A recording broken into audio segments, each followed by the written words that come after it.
Hey everybody, my name is Zeplyn Tillman. Rebecca isn't feeling too well, so she couldn't join us today. But welcome to the Soul and Success Podcast, presented by the Neo Elite, a show for millennials featuring top leaders, experts, tastemakers, influencers, and musicians, bringing you the best content about how creating and maintaining a healthy soul leads to success. On today's show, we discuss trusting your process and journey with Britt Waters.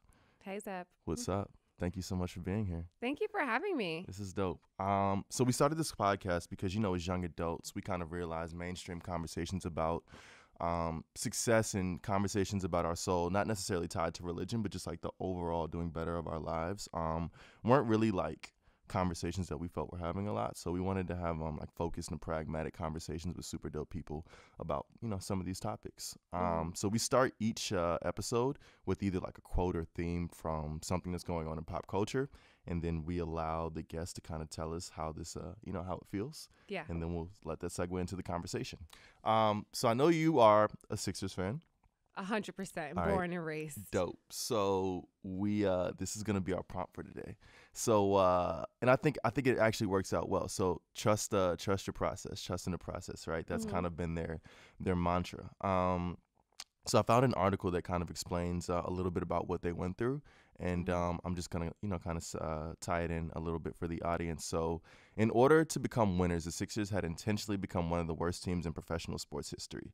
Their GM Hinkie warned his bosses, the team, and its fans that the short term would be painful, and it most certainly was. Almost immediately, they began tanking and losing on purpose. Over the next 3 years, the Sixers were horrible. They lost more games than any other team and broke the NBA's record for the consecutive games lost.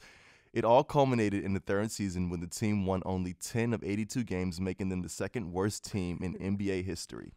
One prominent dagger to my heart. One prominent sports writer called the team an abomination and another an atrocity. After a game, one of the Sixers players said the management had told him to just work hard and trust the process, and they took it up as a rallying cry. 2016, Hinkie stepped down, and in 2017, the Sixers won more than half their games. In 2018, they were the fifth best team in the NBA, and made it to the second round of the playoffs. And they have legit rising superstars like Jarrell, and it should have, but King James, who started to become. Did LeBron beat y'all? Boston beat you? Oh shoot! Oh, you definitely should have went farther in that case. We would have won, except like game 3, we lost by like 3 inches. You got swept though. 3 inches. We did not get swept. What was I was series? at game 4 in Philly when we won. What was the series? Don't play me. 4-1. Don't play me. It was 4-1. Don't ever play 4-1. my team. Trust the process, Zep. That's fair, but you'd have lost to LeBron in the next series anyway. Whatever. All right, look. So anyway, tell me what you think about this idea of going through the process of potentially being the worst in order to grow into being, one of the best. I think it's a good idea. Okay. Because you'll also appreciate and be able to handle being the best a lot better. But I think ego stops people from wanting to go through the dirt to blossom into a flower, and that's just what it is. Okay. Can you just kind of start by giving the overall mindset in general of like, what do you think it means when you hear the phrase, trust your journey, trust the process? What does that even mean from you at like a bare bones basic level? For me, it's a test of your faith. Okay. It's a big test of your faith and your patience. And it's a cry to continue to be consistent in whatever you're doing. And you can only be consistent if you have hope and you have faith that one day you will get to where you want to be. And that's part of trusting the process, because a lot of people might try the process and fail and fail and fail and just never stick with it. But failing is part of the process. Okay. For you in your own personal life, how did you develop that mindset, or have you developed it yet, of kind of trusting the process and going through those failures, going through those low points? How did you kind of develop the mindset of knowing how to weather those storms? I think I learned that in college. Okay. It really helped me because I was doing a lot. My senior year, I was interning with the Baltimore Business Journal. I was driving to Baltimore every afternoon. Okay. And I was still waking up at like 4:30 in the morning and interning with Russ. Okay. Russ Parr, the Russ Parr Morning Show every morning. And then I would go to class, and then I would go to work, and then I was a soccer reporter and the soccer PA. Not just at your school? the soccer game. Yeah. Okay. At Maryland. I went to University of Maryland. Okay. And then I would party all night, and then I would do it every day. So I was like averaging like 2 hours of sleep, and Wow. all my friends were like, "You're just doing too much." Yeah. Even my mom was like, "You gotta chill out. Like none of this is doing anything." And at the time during my internship, I was just like getting coffee, and I really wasn't doing anything. Like menial work. Yeah. Okay. And then I was like, God put me in this position for a reason. If I can sit in a studio with legends and they're only going to ask me to make coffee, like I need to like dig deeper. So then I started doing stuff outside of it. Like I would take some of our topics that they talked about on the show and I would go do like man on the street interviews, and I would just keep sending it to Russ and sending it to Russ. And even after my internship was over, I remember emailing him like a thank you letter. And I didn't get a response, and I just like I felt so defeated. And then like 2 weeks after graduation, I get this phone call because I was about to take this job in like Tyler, Texas, really small market. Doing what? Radio? Doing television, actually. Okay, gotcha. And then I get this phone call, and it's like, "Hi, do you know who this is?" And I was like, "What?" He's like, "This is Russ Parr." And he offered me a job. And I was like, I didn't even know you knew my name. Okay. I didn't even know that like you even knew I was there all the time, because sometimes he'd be broadcasting from somewhere else. And I'm like, wow, like I must have made some really good coffee. Absolutely. So what? But he was just like, it was everything that you did outside of it. Like it was the consistency that you kept coming in, even though we had you make coffee. It was the fact that you would send me all these pieces that you made on your own, just for us. Like it was just like my hustle and consistency, and it was part of me trusting that this is gonna work. Gotcha. Something's gonna work. Yeah. So while you were there, were you setting your sights? Because like I think that sometimes people, they hustle because they have like a goal in mind. Was it your goal to get hired, or were you just doing it because you wanted to be, I guess, the best at what you were doing in the moment? What was kind of your mindset while I went into it just trying to learn from him. I was shocked that he even was in the studio every day in DC. I was like, if I can just be in a room with this man, I will learn something. Gotcha. And as I started learning, I was like, I might be able to do this. Right. Like, so then, yes, it was my goal to get a job and just be groomed. And, you know, I've set so many goals for myself that I've beat before I expected to. And I've set so many goals for myself that I still haven't achieved. Right. So it just worked out. It was God's plan. God's plan. Yeah. All right. So you get hired, and then what do you hired to do? I was an assistant producer. Okay. So I was producing the morning show, and I was helping Albert at the time. He was the producer. Got you. And yeah, it was really good. And I told him all the other things I could do. I still kept doing those extra things. So I became the news reporter for the local affiliate, WKYS. Because that's what I was kind of groomed to do. Maryland kind of taught us to be newsy. They didn't teach us to do hip hop radio. Right. And then I would fill in sometimes with the entertainment reporter when she was out. And I did it really well. And I ended up creating my own bit on the show because I was like, you guys don't watch reality TV, but everyone else watches reality TV. Okay. And I'm obsessed with it. Can I just do this? And he was like, yeah, try it. Okay. So then I ended up having my own bit on the show called Britt's Ratchet Reality Review. Okay. And what was this, like around like early love and hip hop type stuff, or? Yes. Okay, got you. Early love and hip hop type stuff. It was crazy. All right. And people really caught on to it. So I became, you know, a commentator, like an official person to turn to on reality happenings. And then the entertainment reporter and the main female co-host, Alfreda's, who's my mentor still today, she got pregnant. And they were like, we need to bring someone in because she's going to be out for months. Okay. So they were thinking about women to bring in. And I was just like, can I try? And so you actually asked? Yes. Okay. And always go for it and ask, even if like your knees are shaking and your voice is trembling and you're nervous and you're not qualified to do it at all. Always ask. So he was like, all right, I'll let you do it tomorrow. Gotcha. And then tomorrow turned into the next day and the next day and the next day. And they did not bring anyone else in. And I was a co-host with Russ Parr's morning show, nationally syndicated, with braces and big curly hair at 22.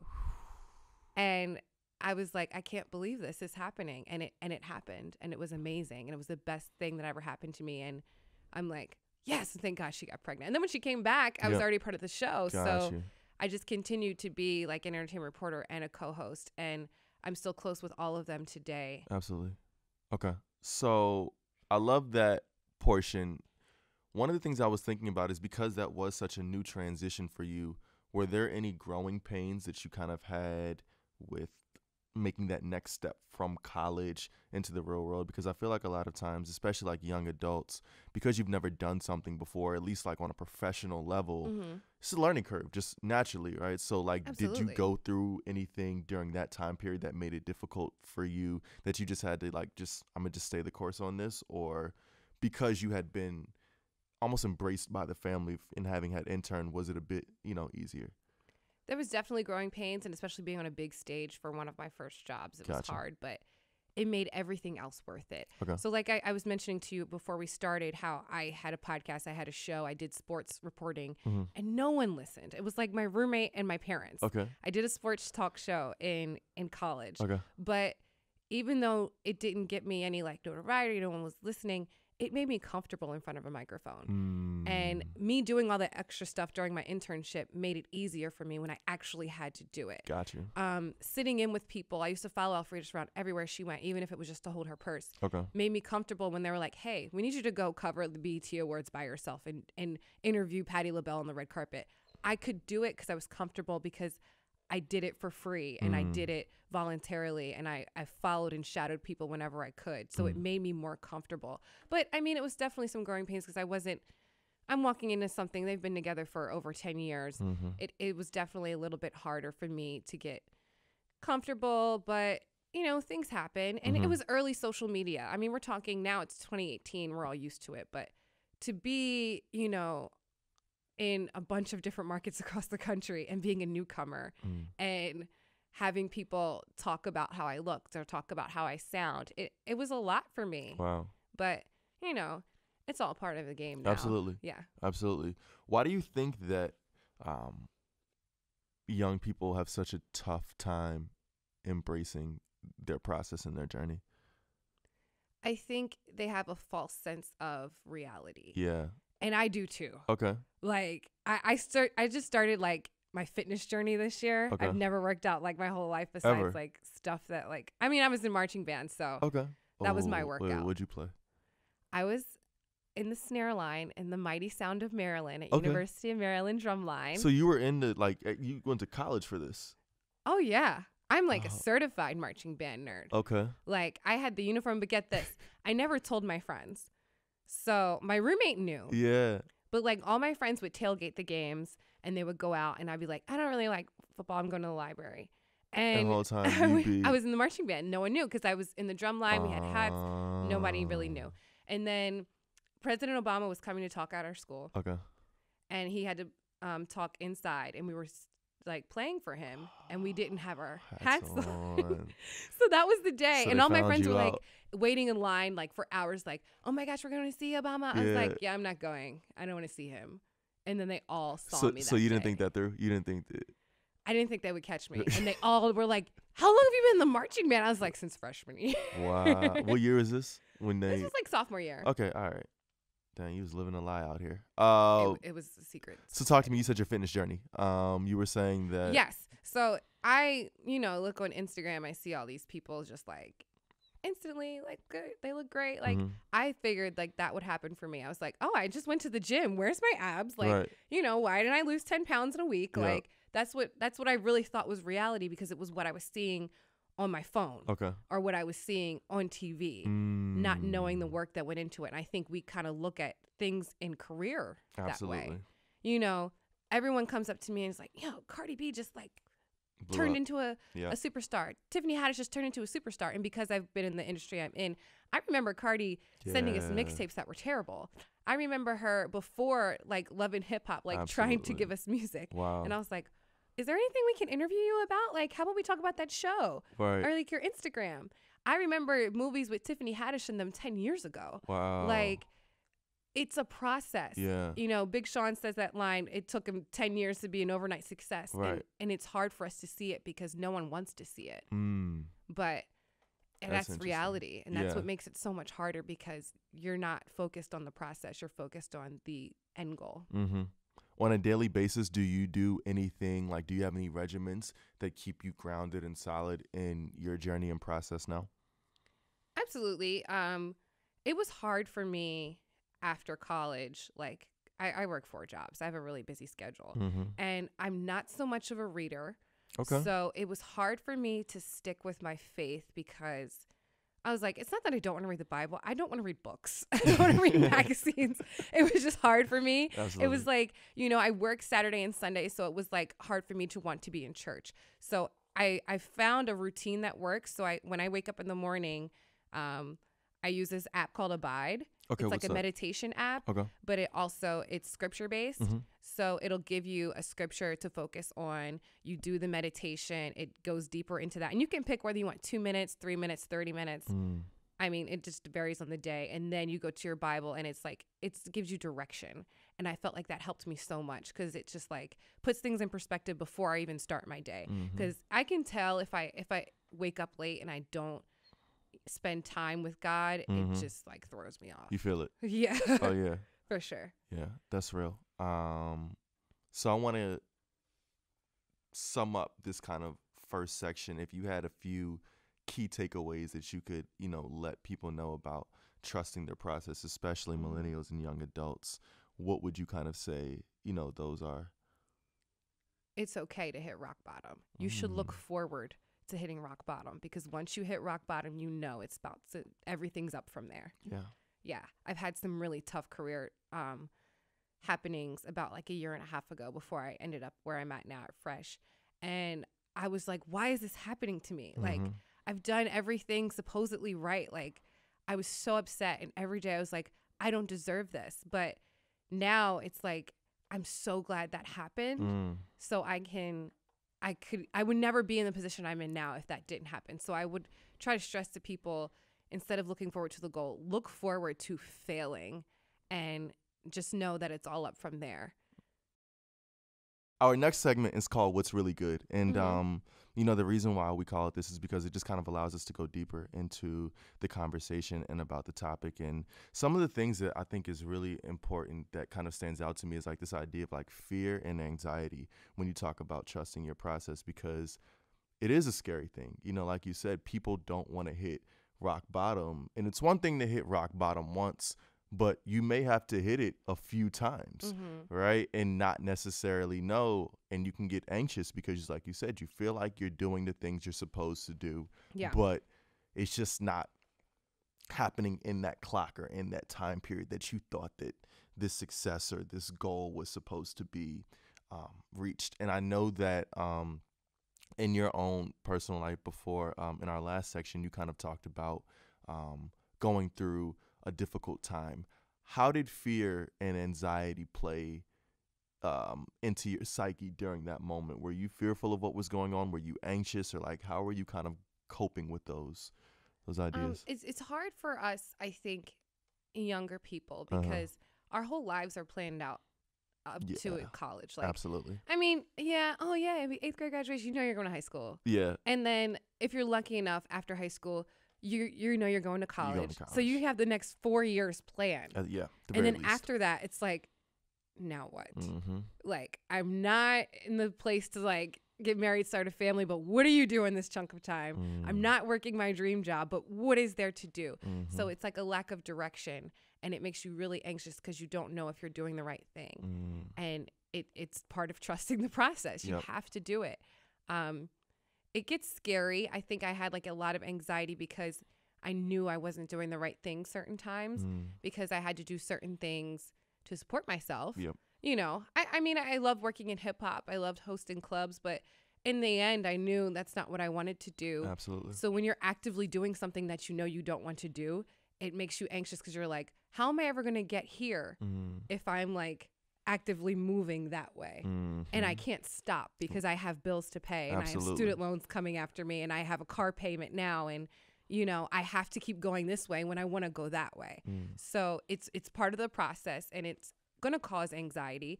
But you have to know that like Rome wasn't built in a day, and it's okay if you have to go that way and go around to get to here.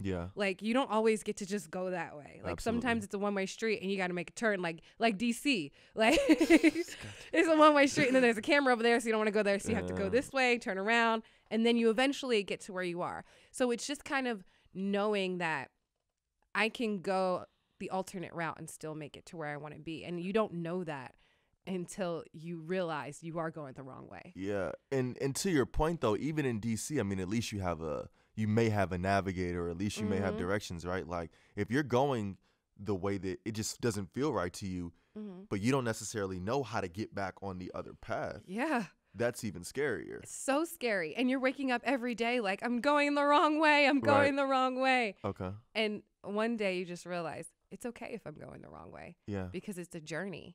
And I don't have to make it to that end point right now. So I know that you're on Russ Parr. It's going well. And then Russ Parr, the station does like a switch over, and Russ Parr moves to the older, I guess, contemporary section. Yeah, he went Urban AC. Urban AC. And then a new morning show comes in with Kiss, and you join that morning show. Yeah, I felt like it was the best fit for me. I wanted to stay with the rest of my whole life, to be honest with you. But you know, we had to talk about it. And he was like, you know, you're in your early 20s. Absolutely. You don't want to play this music. He was like, you don't know this music. You don't want to wake up and play Babyface while there's another morning show interviewing all these hip rappers and stuff that would be your interest. But in my head, I always felt like after Russ, I would move on to my own show. And that was always my dream. But I wasn't as prepared as I should have been. Gotcha. You got to stay ready. And I wasn't, to be honest with you, I wasn't ready to move on at that time. So I did join another morning show, but I wasn't there very long. Yeah.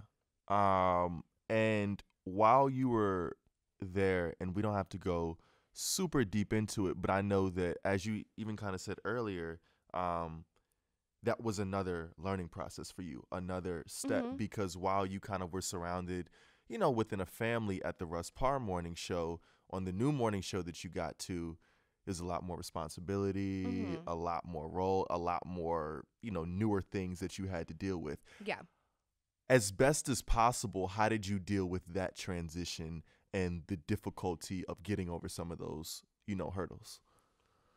It was such a learning process for me. I think I learned so much about not just work but life. That helped me, but it was just kind of keeping my eyes on the prize and knowing when this isn't what you're supposed to be doing. And I wish them the best, but I knew I was becoming a person that I wasn't.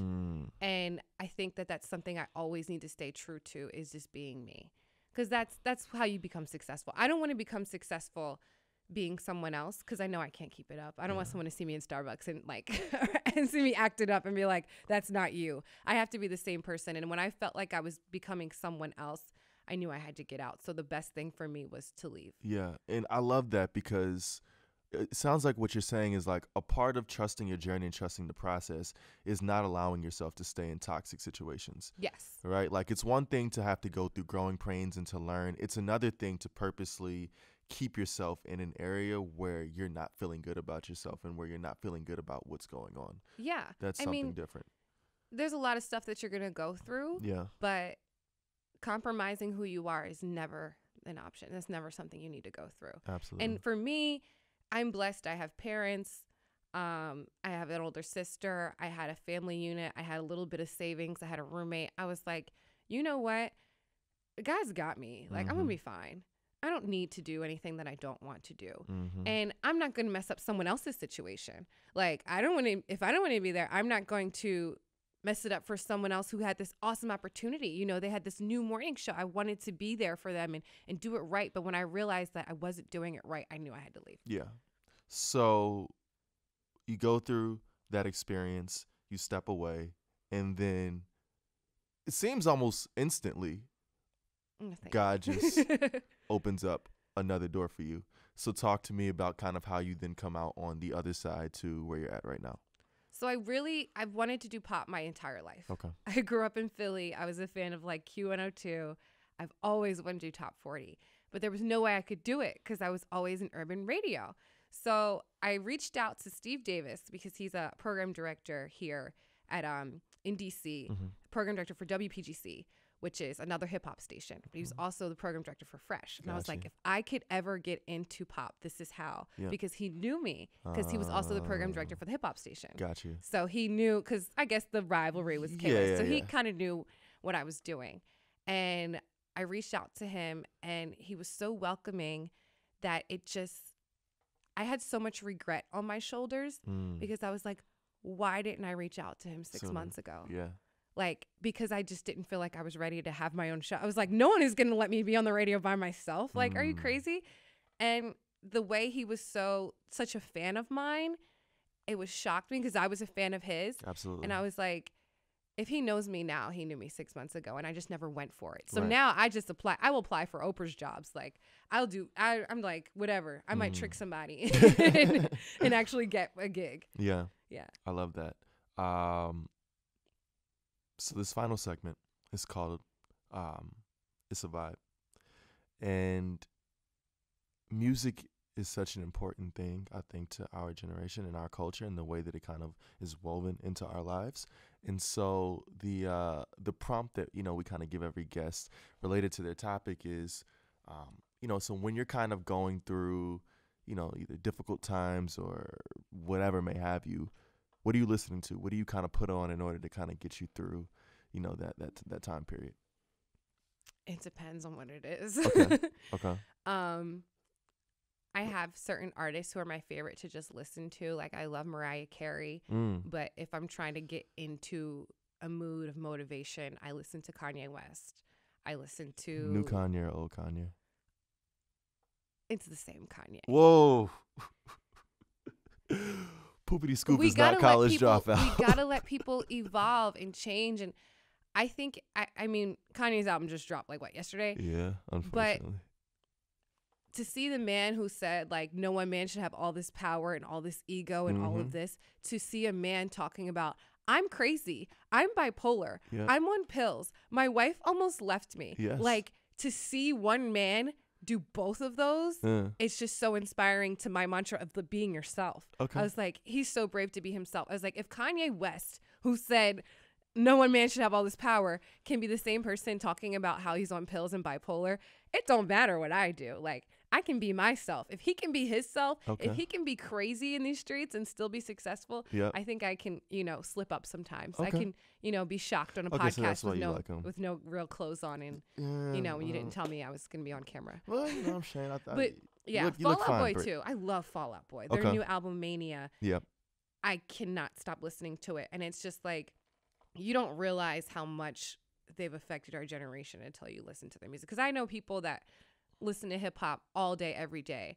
And I'm like, I listen to Fall Out Boy. They're like, what? Like, they still do what? I'm like, if I play 6 tracks from them, I bet you'll know the words. Absolutely. It's crazy. Okay. And coming to Fresh helped me because it opened my eyes to so much different music that, like, now, when you watch an award show and you're like, what is this? Like, what is this category? You know everything. Now I know all of it. Right. And it's really awesome to me. And now I'm, like, curious to, like, even further it. I'm like, oh, what they doing over there in country music? Like, wow. You know. So you watching the CMAs?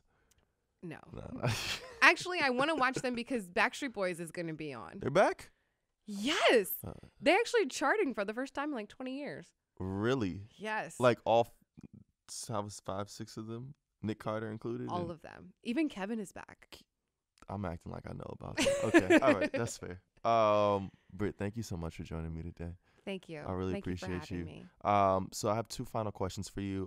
As you kind of progress forward now, what are your goals? What are some of the next things you have set on your plate that you want to achieve?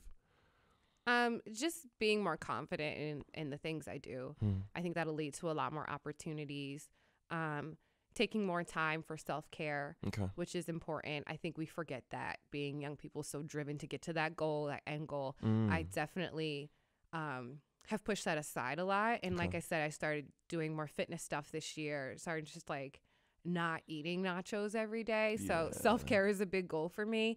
And career-wise, just getting more involved in like television and national stages a lot more than I am. Okay, very good.